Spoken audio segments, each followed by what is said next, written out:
He had so many resources, so many eyes and ears, but for now she was safe. She realized sitting there in the quiet church that she was no longer simply terrified, as she'd been 2.5 weeks before. Instead, she'd become watchful. She was always studying the faces that passed her on the street. Some made her draw back. Others just flowed over her, making no impact at all, just as she made no impact on them. She waited. She looked up at the crucified Christ, felt a strange mingling of pain and hope fill her, and waited. The air seemed to shift, to flatten, but the silence remained absolute, without even a whisper coming from the confessional. Inside the confessional, Father Michael Joseph drew a slow, deep breath to steady himself. He didn't want to see this man again, not ever again, for as long as he lived. When the man had called Father Binney and told him he could only come this late, he was terribly sorry, but it wasn't safe for him, and he had to confess. He just had to. Of course, Father Binney had said yes. The man told Father Binney he had to see Father Michael Joseph, no one else. And, of course, Father Binney had again said yes. Father Michael Joseph was very afraid he knew why the man had come again. He'd confessed before, acted contrite, a man in pain, a man trying to stop killing, a man seeking spiritual help. The second time he'd come, he'd confessed yet again to another murder, gone through the ritual as if he'd rehearsed it, saying all the right words.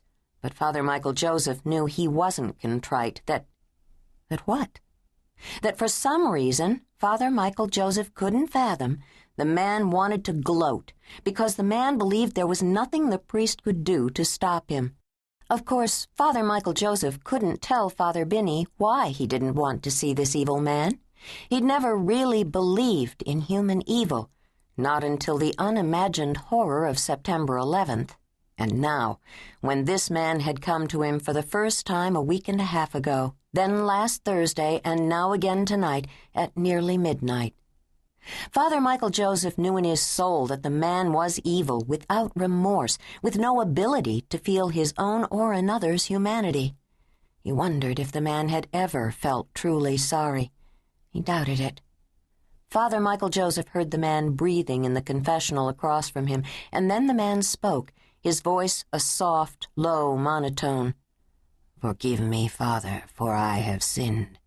He'd recognized that voice anywhere, had heard it in his dreams. He didn't know if he could bear it. He said, finally, his voice thin as the thread hanging off his shirt cuff, "What have you done?" He prayed to God that he wouldn't hear words that meant another human being was dead. The man actually laughed, and Father Michael Joseph heard madness in that laugh. "Hello to you, too, Father. Yes, I know what you're thinking. You're right. I killed the pathetic little prick. This time I used a garrote. Do you know what a garrote is, Father?" "Yes, I know."